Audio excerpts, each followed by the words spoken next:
Tupac Shakur was recovering from 5 gunshot wounds after the rapper was caught in a hail of bullets on a New York City street the night before. Tell me what happened at the recording studios in Times Square. I got shot 5 times. I walked in, and some dudes came in and shot me up. Do you know who shot you? No. Is that a definite no or maybe? No. I know. 4 decades. The case file on the Quad studio shooting has sat untouched, gathering dust while being officially labeled unsolved. But a crime scene is more than just a physical location. It is a story told through fragments, conflicting eyewitness accounts, police reports filled with glaring omissions, and a decades-long code of silence. This is not simply the story of a street altercation or a random robbery. Instead, it is a forensic examination of what appears to have been a carefully planned ambush, an attack that would ignite a chain reaction of violence, ultimately claim the lives of 2 of music's most influential icons, and permanently alter the course of hip-hop history. Our investigation will not merely retell the past. It will reconstruct the definitive timeline of a crime that remains officially unsolved, yet in many ways feels like a cold case that has already been cracked wide open. By late 1994, the legendary Tupac Shakur was already in a terrifying downward spiral. A man caught in a storm of his own making. Penniless and paranoid, he had become a ticking time bomb. The legal bills from a grueling sexual assault trial had drained him financially. He had already lost a movie role and a guest appearance on a TV series, leaving him desperate for any opportunity that could provide a quick payday. A studio session for a guest verse was no longer just a creative outlet, it had become a lifeline. Before we dive deeper into the terrifying sequence of events that unfolded that night, remember to hit the subscribe button and join us on the Real Hip Hop Fiend YouTube channel for more definitive inquests into the culture's greatest mysteries. But the night before, in a bold and reckless display of bravado, he publicly disrespected the notorious New York criminal figure Haitian Jack outside a courthouse. This was not a simple misunderstanding, it was a declaration of war. That same day, he became involved in a heated phone argument with Jimmy henchman Rosemond over money for the very studio session he was about to attend. I was getting a page from him, telling me that he wanted me to rap on the record. He had been asking me for a while to rap on it because it was going to be a song with me and Big and all that. He said, "We need you." I said, "All right, give me 7 GS and I'll do the song." On the way, he even got lost while searching for the studio. The stage was now set for disaster. His closest friends could sense the danger lurking in the shadows. Mike Tyson, the baddest man on the planet, had already warned him to stay away from Haitian Jack and his crew.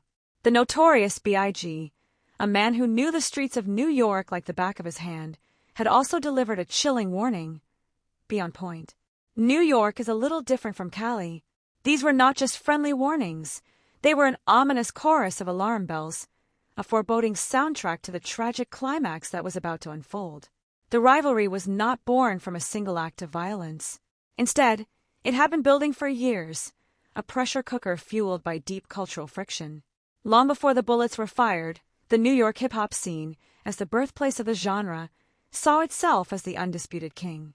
This sentiment created an inferiority complex among many emerging West Coast artists, a simmering tension that was openly ignited in 1991 when Bronx rapper Tim Dog released his track Compton, a direct lyrical attack on the West Coast giants NWA.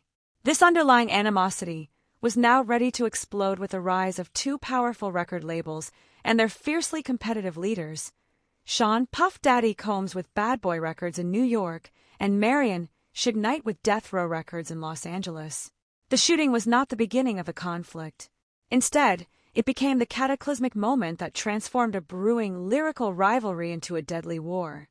Just hours before the shooting, while recording a verse at DJ Ron G's house, Tupac delivered a chillingly prophetic line. "They sent an army out to bomb me." The assailants who would later attack him were reportedly dressed in military-style fatigues, giving the entire incident an eerie and fateful tone. On the evening of November 30th, 1994, a desperate Tupac Shakur was drawn to Quad Studios. The bait was a lucrative $7,000 recording session with rapper Lil Sean. This was not just another job, it was a critical financial lifeline meant to help cover his mounting legal expenses.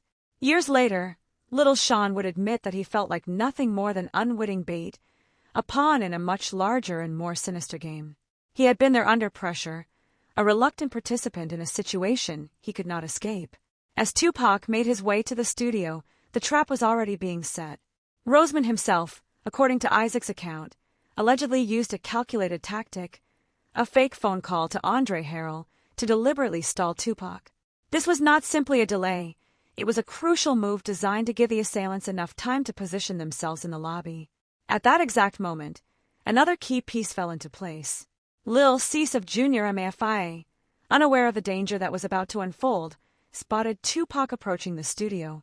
He called out to him, asking him to come around the corner so they could meet downstairs.